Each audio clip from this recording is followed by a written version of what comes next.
Olá pessoal, tudo bem? Espero que estejam todos bem.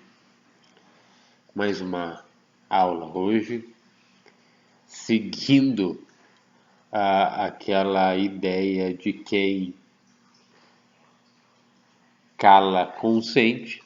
Agradeço os elogios, agradeço pelos alunos que se inscreveram.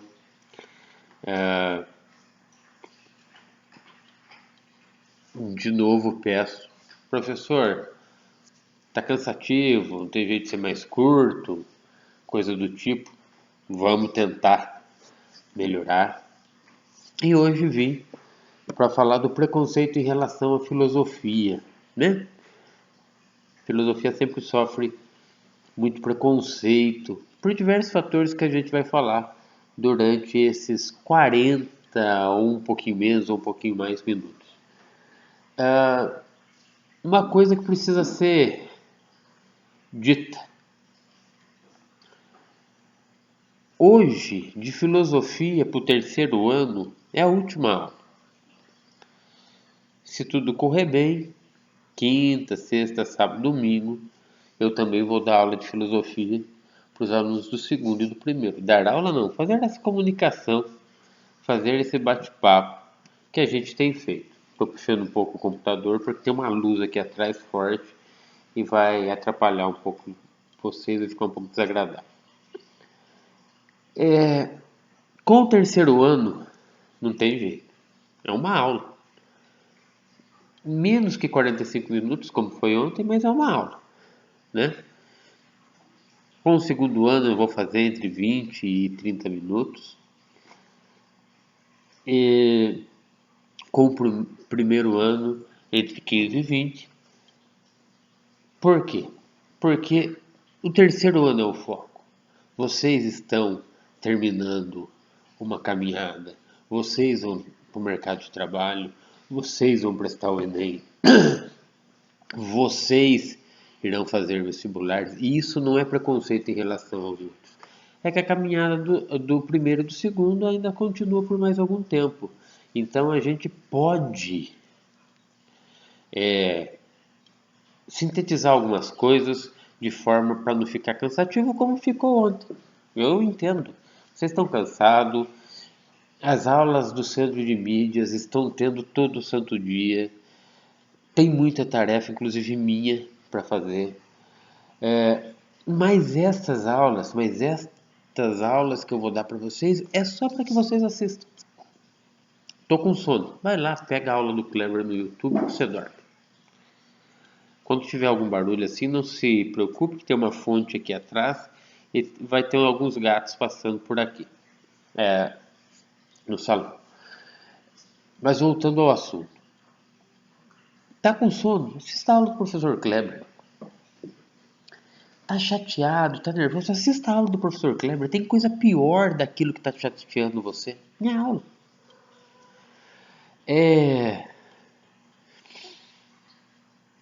Não tenho nada para fazer? Assista a aula do professor Kleber que você arranja. Você vai arrumar a cozinha, você vai limpar a casa, você vai exigir da sua mãe, como disse, vamos ter alguns probleminhas. Você vai exigir da sua mãe que ela lhe dê serviço. Tudo bem? Então, do que nós vamos falar hoje? Preconceito em relação à filosofia. Na próxima aula, talvez eu vá falar de determinismo e libertarismo.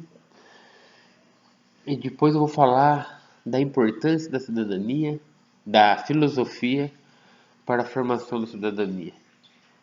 E vai correr tudo bem. Não é para fazer tarefa. É para ter uma outra aula. Isso é uma retomada. Para quando você esquecer de alguma coisa, eu vou assistir aquele cara, não me custa nada. Custa sim, vai custar 40 minutos mais ou menos da sua vida. Mas enfim, tudo que é conhecimento é válido, mesmo que você ache que ele não vai servir para nada. Vamos lá então. O preconceito em relação à filosofia. Filosofia sempre foi uma disciplina que desde seu início, da sua invenção, lá na Grécia Antiga, vamos falar de Ocidente, não vamos partir para o Oriente, até porque o professor não tem tanto conhecimento assim, não vai ficar falando de Avicena, não vai ficar falando de Averroes, nem da filosofia oriental. Lá na Grécia Antiga, nem da filosofia asiática, lá na Grécia Antiga, o que nós vamos ver? Nós vamos ver que os filósofos normalmente eram aquelas pessoas que incomodavam políticos, grandes agricultores, que incomodavam a elite econômica, fosse de Atenas, fosse de Corinto, fosse de Esparta, para falar das principais. Mas por que incomodava? Porque era aquela contestação, aquela exigência de reflexão, aquela exigência de perguntar por quê? Por quê?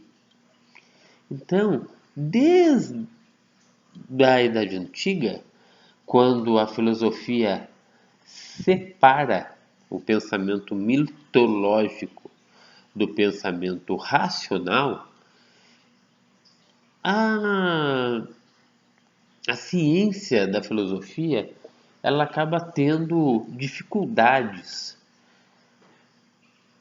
para se manter dentro do mundo, para ser benquista. Mas isso aconteceu, óbvio. Sócrates, Aristóteles, Platão, Parmênides, Diógenes, Epicuro, enfim. Ela conseguiu. Ela conseguiu através da persistência, do conhecimento e do quê? Do contemplamento, da contemplação, do pensamento racional e reflexivo. Sensacional! Só que a filosofia até hoje sofre preconceito. E vamos começar aí, já no início, falando de Tales de Mileto. Tales de Mileto era considerado por grande parte da sociedade, da sociedade, que eu vou me arriscar a dizer que é Atenas, mas não tenho certeza. Mas vamos lá. Esse fato nesse momento não importa. Tales de Mileto era um menino que era considerado avoado, que vivia olhando para cima, que não prestava atenção em nada. Ele era até um pouco deixado de lado pela sociedade de sua cidade. Mas Tales de Mileto ele começa a ser entendido e a ser respeitado quando numa época de grande estiagem na Grécia, vamos falar que é Atenas.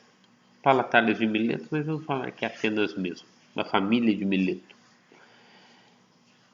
Ele atrasa a plantação, a sua plantação de vinho, faz um grande empréstimo, compra muita terra, atrasa a sua plantação. Vem aquela estiagem toda, todo mundo fala e ele tinha o produto para vender antes. Por quê? Para vender depois. Porque ele soube o momento de plantar. Eu falei atrasa é adianta. Adianta sua plantação. Daí ele começou a ser respeitado e perguntaram para eles, mas que Deus você consultou? Em que oráculo você foi? Quantas vezes você rezou no Olimpo para conseguir esta graça? Ele falou, nada a ver com mito, isso daí é razão.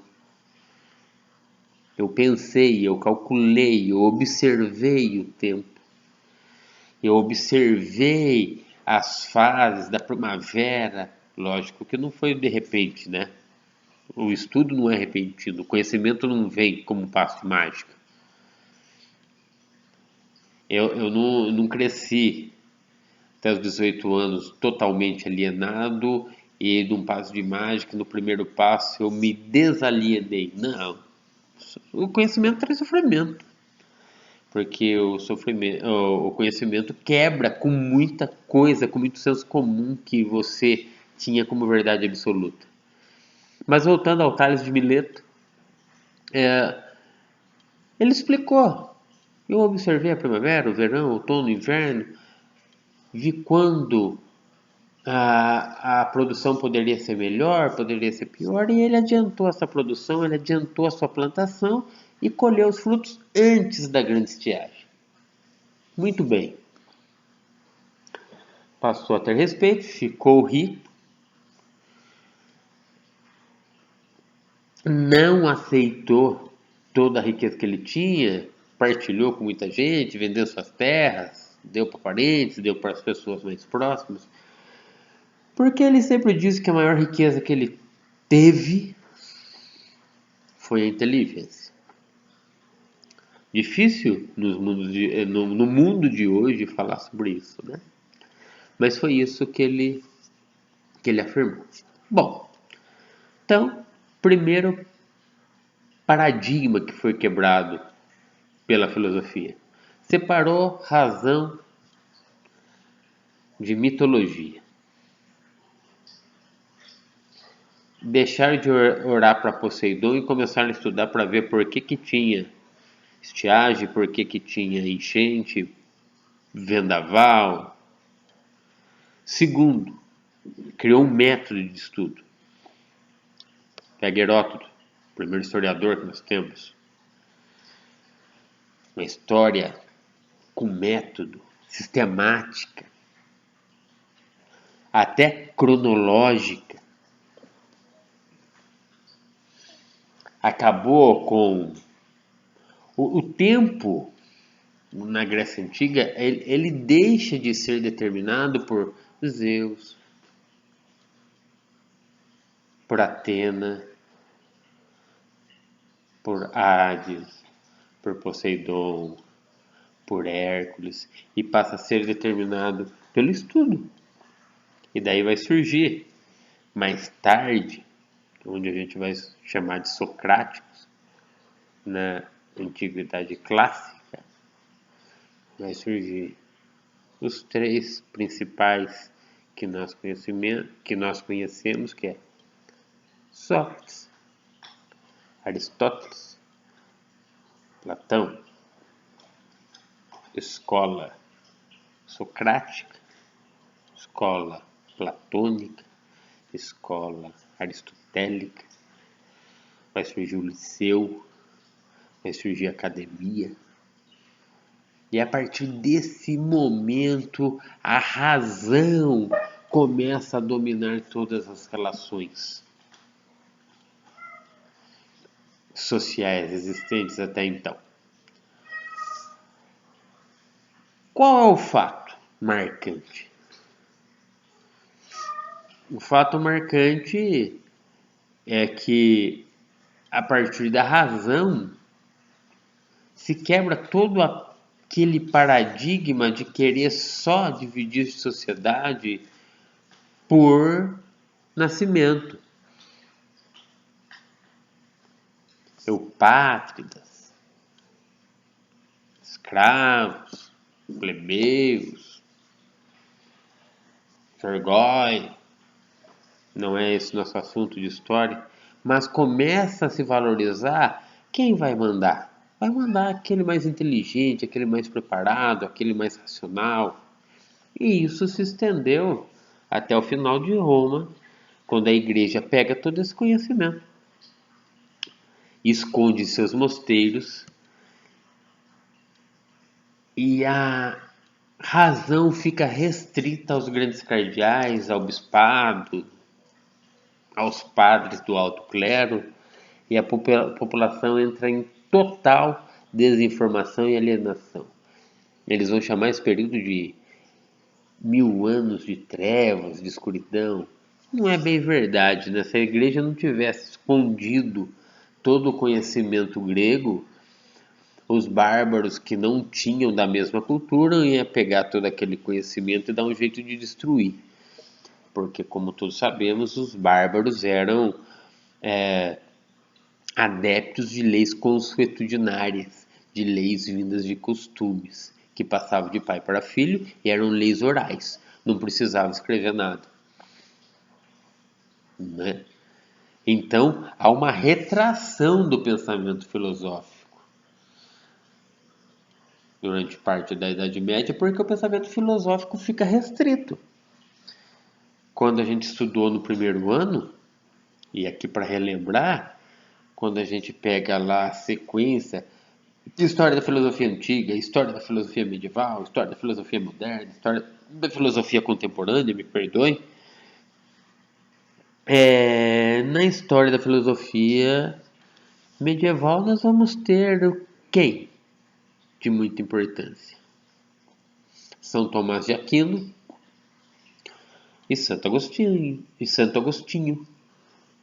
Nós vamos ter a escolástica e a patrística, que vão defender que toda razão, todo desenvolvimento humano está vinculado a Deus, está vinculado à fé.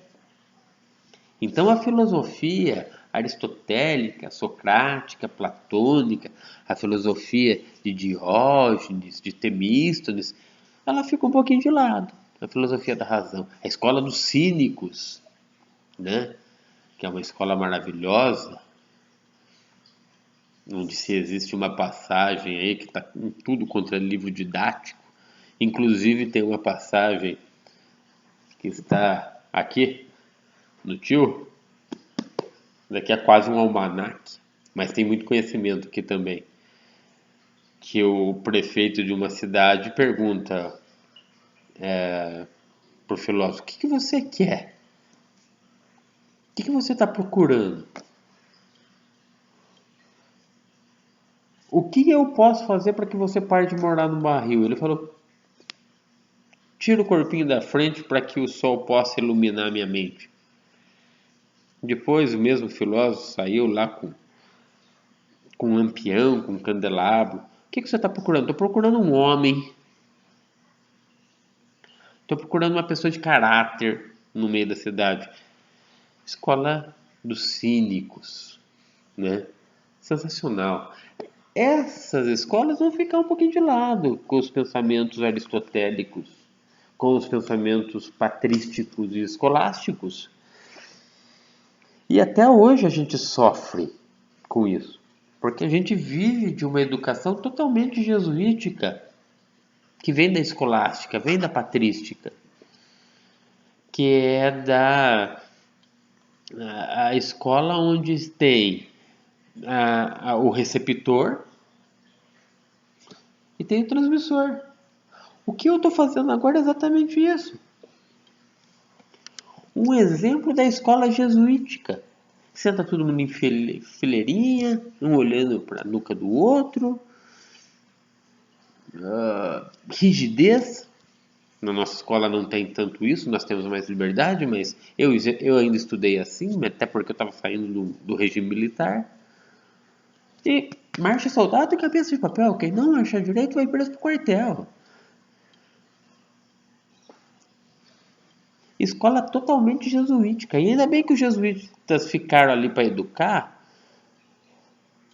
porque o Marquês de Pombal, quando ele deixa, por motivos históricos que não nos cabe aqui falar, que ele chega a Portugal e expulsa os jesuítas e depois chega ao Brasil e expulsa os jesuítas e depois deixa o Brasil também.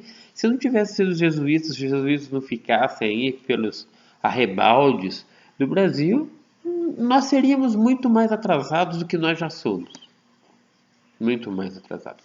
Porque conhecimento não depende apenas da tecnologia, do data show. Conhecimento depende do seu ponto de vista. O que você quer aqui, cara?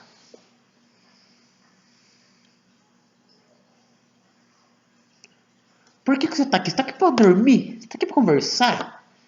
Esses dias eu escutei até no jornal, não vou falar o meio de comunicação, que havia muita preocupação com o fechamento das escolas porque ia faltar merenda. A que ponto chegamos? E a culpa não é de nenhum aluno. A culpa não é do corpo discente nem docente. É que chegou a um ponto de alienação e de pobreza que muitos alunos vêm para a escola para comer. Depois, se der tempo, ele estuda. E é nesse ponto que fica claro, fica muito claro o preconceito em relação à filosofia. E daí nós vamos citar de novo o Antônio Gramsci. Vou falar Gramsci sempre, eu não vou falar Gramsci. Fica muito claro. Por quê? Porque, primeiro, se traz tudo que veio lá daquela ideia que se tinha de Tales de Mileto.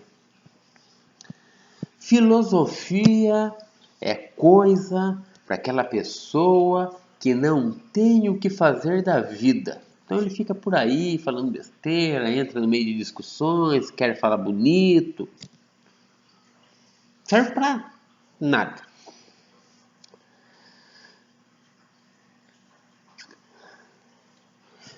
Que pena. Analfabeto, um presidente analfabeto, reintegrou filosofia e sociologia na base nacional comum. Um presidente que tinha que estar quarta série.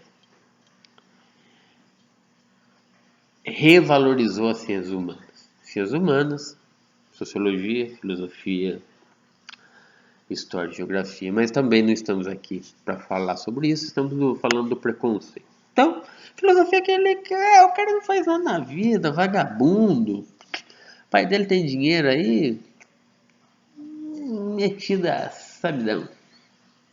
Coisa de vagabundo. Filosofia também pode ser coisa de gente que tem pacto com o demo. Capiroto.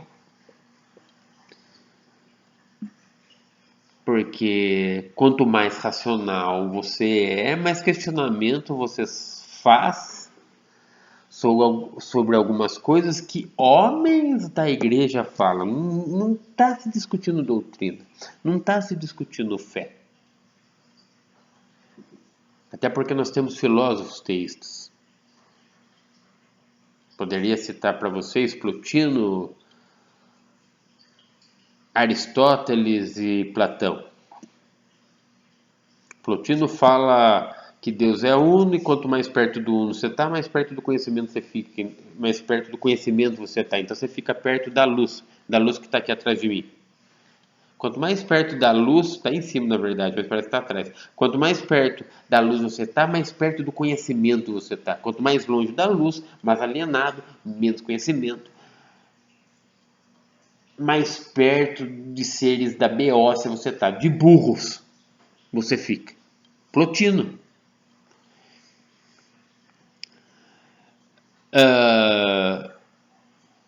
Platão fala de Demiurgo. Um ser, um ente do universo que vivia no mundo perfeito, pegou aquele mundo perfeito e colocou na Terra, no planeta Terra, no mundo sensível, no mundo sensitível, no mundo do tato, olfato, paladar, visão e audição. Tato, olfato, paladar, visão e audição. Perfeito. Então, o mundo inteligível sobre o mundo sensível, logicamente que se você é regrado por sensibilidades, dor, emoção, alegria, tristeza, é possível que você tenha um mundo perfeito, mas você vai ter defeitos. Por isso que ninguém é perfeito. Porque a gente é falível. A gente não vive numa sociedade infalível. Certo?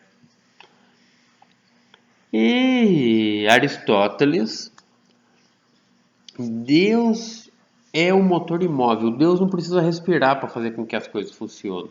Mas aqui na Terra, é a teoria do motor imóvel. É difícil. Metafísica. Ele vai falar o quê? Ele vai falar que temos a potência, mas precisa de uma ação para fazer funcionar a potência. Então, alguém age sobre a potência e funciona. O andar. Temos a potência de andar, mas precisa de uma ação para nos fazer andar. Se pegar uma criança, você vai entender isso. As potência, ação, potência, ação, potência, ação, potência. Enfim. Mas existe preconceito da filosofia dizendo que filosofia é coisa do capiroto. Filosofia é coisa do demônio. Até hoje nós temos pessoas na igreja que não entendem que o padre, para ser bispo, para ser arcebispo, para ser papa, a primeira faculdade que ele faz é teologia e filosofia. As primeiras faculdades. Tem uns que começam por filosofia e outros começam por teologia. E tem uns que, dependendo da ordem que eles forem, eles fazem filosofia e teologia juntos. Porque eles vão estudar. Porque são todos clérigos seculares hoje, que têm contato com o povo. Então eles podem pegar aí seus 5, 6 anos do seu aperfeiçoamento para o celibato para estudar. Enfim, falamos que filosofia é coisa de vagabundo, coisa de endemoniado. Filosofia é coisa para gente muito inteligente, não é para qualquer um. Eu aqui, pô. Eu poderia gargalhar só para passar tudo. Filosofia é para quem quer, mano. Filosofia é para quem tem vontade de estudar. Nem que seja um pouquinho.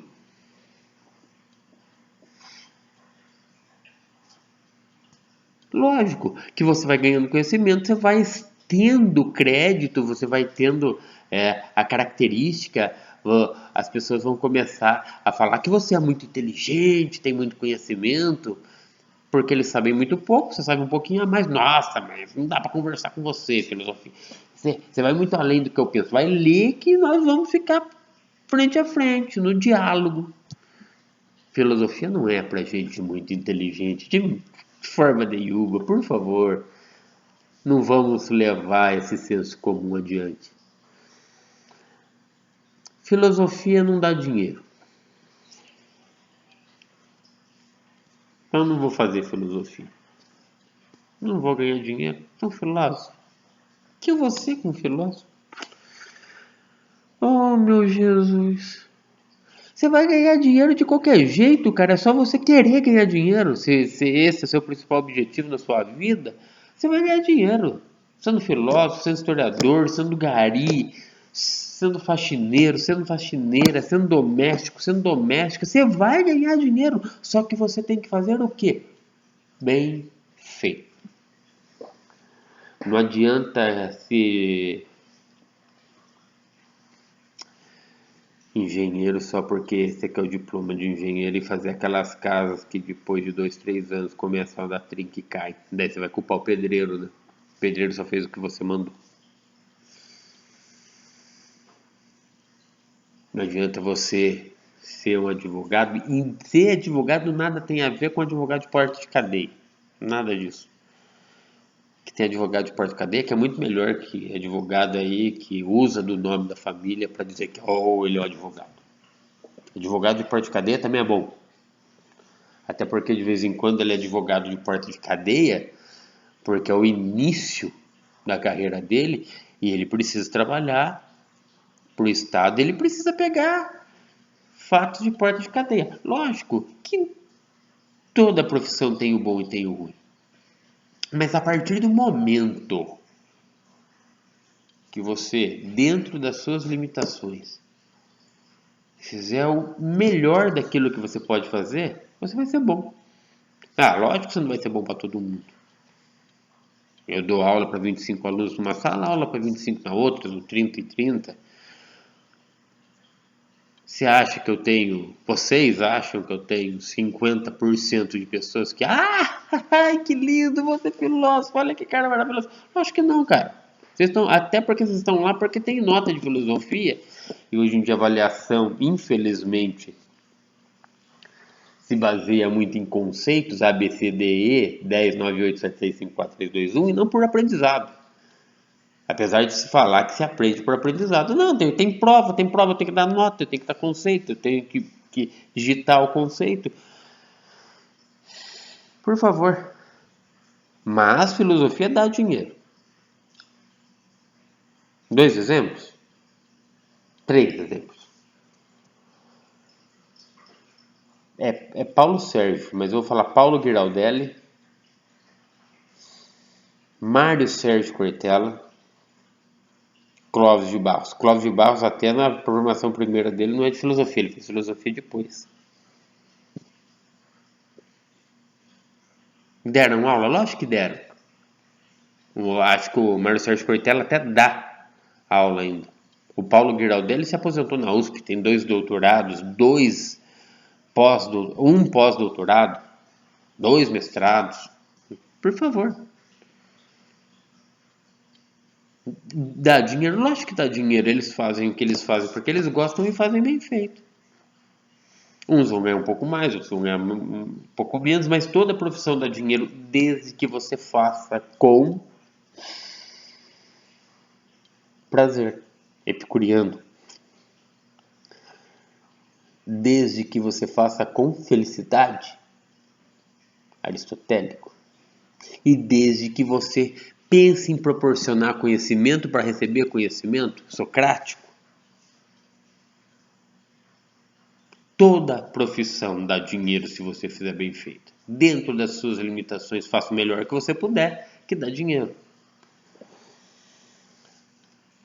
Outro preconceito em relação à filosofia é perigosa. Porque filosofia fica feio, coloca minhoca na cabeça do cidadão. Político nenhum, dizem, senso comum,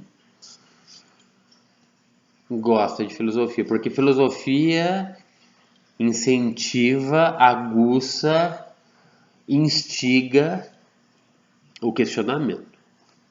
Instiga o pensamento racional reflexivo. Então é óbvio que isso por político é muito ruim, porque o político acha que ele vai falar isso para você hoje, vai ser eleito, você vai esquecer, ele vai esquecer e pronto. E no Brasil isso é quase que um senso comum mesmo. Porque se nós formos perguntarmos, eu for perguntar para o meu pai, para minha mãe, você for perguntar para seu pai, para sua mãe, para seu avô, para sua avó, para seu tio, para sua tia, em quem vocês votaram, ele vai lembrar do presidente. Jair Messias Bolsonaro, Dilma Rousseff, Luiz Inácio Lula da Silva, Fernando Henrique Cardoso, Tancredo, que depois veio José Sarney, Fernando Collor de Mello, vão lembrar. Mas pergunto para quem eles votaram para deputado federal, estadual. Para vereador eles vão saber também porque tá perto deles. Votei para aquele vagabundo lá, não tá fazendo nada, tá ganhando dinheiro às minhas custas. Nossa, melhor escolha que eu fiz, olha o tanto que o cara tá fazendo pro meu bairro. Então o político acha a filosofia extremamente perigosa, porque a filosofia fica colocando minhoca na cabeça das pessoas. Mas qual é a consequência desse preconceito? A consequência desse preconceito é que nós estamos formando, quando eu digo nós, estou falando de vocês e eu. Estamos formando pessoas desinformadas, alienadas e mansas. Não contestam, não sabem e não conhecem. Todas as disciplinas da escola são importantes. Mas quanto menos disciplina existe que obrigue você a questionar, obrigue você a pensar, obrigue você a refletir, mais manso você será. Mais alienado você será. maior o seu desconhecimento. Por que, professor? Me explica. Te explico. De nada adianta sabermos muito de matemática, ciência, química e física se apenas somos tapados, se não olhamos em volta, se não percebemos o que nos rodeia. Uma matéria que filosofia ama, literatura. Mas só literatura? Matemática. Pensamento racionalista de Descartes. Vou falar Descartes porque tem gente que fala Descartes. Penso, logo existo. É maravilhoso, cara. Ele é filósofo e é matemático. John Locke. Montesquieu. São iluministas que usaram da filosofia para propor o que eles desejavam propor. Quanto menos nós temos acesso à informação, ao conhecimento e à reflexão de tudo que está acontecendo à nossa volta, aí com nós mesmos mais alienados e mais fácil de dominar nós somos. Então, político, logicamente, que não gosta de filósofo. É óbvio que ele não gosta. Ele vai investir num cara que vai ensinar o seu eleitor, o seu cidadão, a questioná-lo. Não vai. Mas isso não é um privilégio da filosofia, certo? Todas as disciplinas, quando bem trabalhadas, elas não querem só trabalhar o raciocínio fechado. Elas querem que você pense, elas querem que você contextualize. Mas existe preconceito. E o preconceito maior é contra a filosofia. Historiador também não é muito bem visto, não. Até porque historiador não existe, é professor de história. Não existe legislação que coloque lá. O cara que fez história é historiador. O cara que fez história é professor de história. O cara que fez filosofia é filósofo. Mas o historiador não existe. Porque ele também atrapalha um pouco. Geógrafo. Professor de geografia também atrapalha. Sociólogo, então, agora está um tempo que se puder matar na rua, mata. Porque está vendo as mazelas que está acontecendo? Está vendo tá entendendo e está mostrando a desinformação pela qual passa o povo, mas filosofia é vista porque põe caraminhola na cabeça do meu eleitor, daí meu eleitor não vai acreditar mais em mim, vai começar a me questionar, vai começar a perguntar por quê.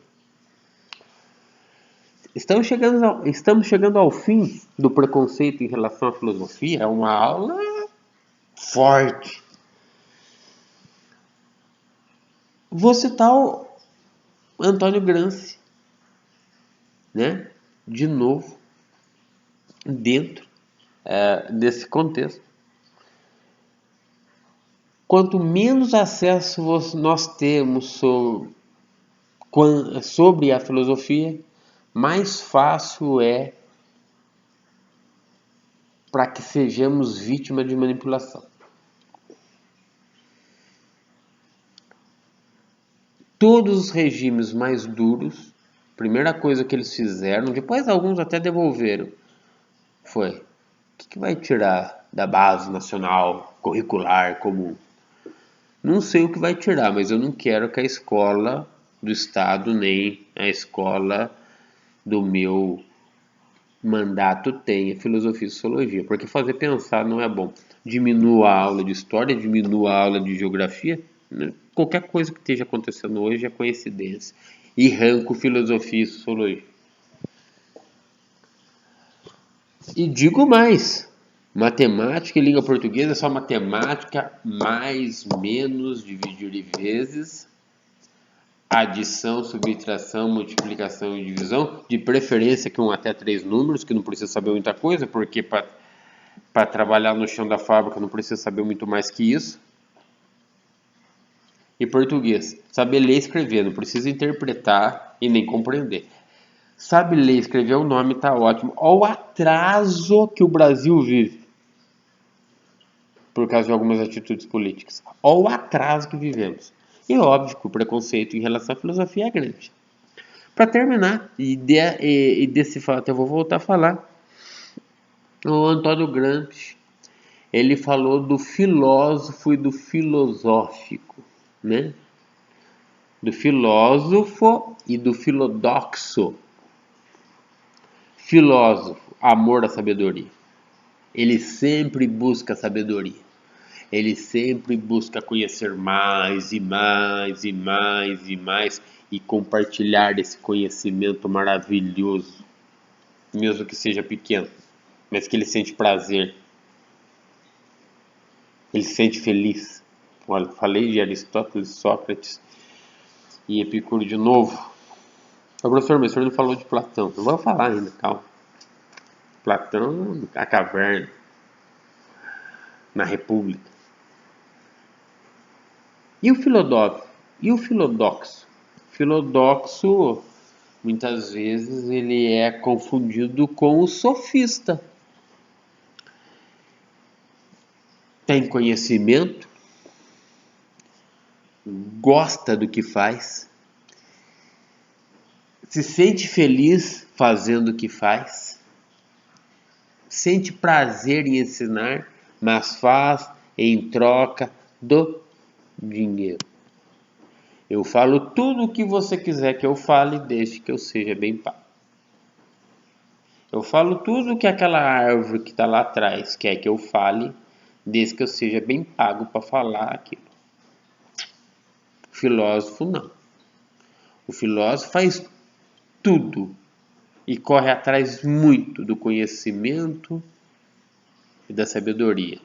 Não se importa, o dinheiro não é algo que vem mais importante que qualquer outra coisa. O que vem mais importante ele é compartilhar aquilo que ele sabe. O filodoxo não.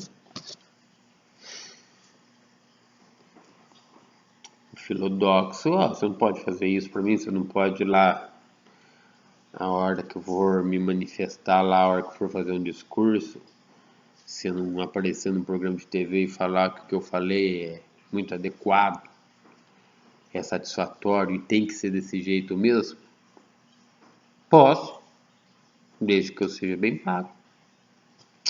Infelizmente, nosso mundo é assim. Eu não consigo ser apenas neste mundo que vivo, ser só filósofo. De vez em quando eu sou filodoxo também.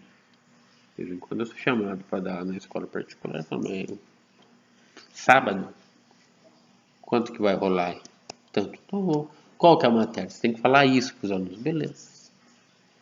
Filodoxo, tem conhecimento, gosta do que faz, mas sempre espera a contrapartida. Filodoxo. Filósofo, tem conhecimento, gosta do que faz e não está nem um pouco preocupado com o que vai acontecer. Se ele fizer bem, se ele fizer ganhando muito ou ganhando pouco. Estava olhando um gato. Ficou legal? Vai demorar um pouquinho para eu subir esse vídeo. Espero que vocês tenham gostado. Curtam lá o link. O YouTube não precisa curtir não, mas assistam as aulas, que é o mais importante. Assistam às aulas quando, novamente, sono,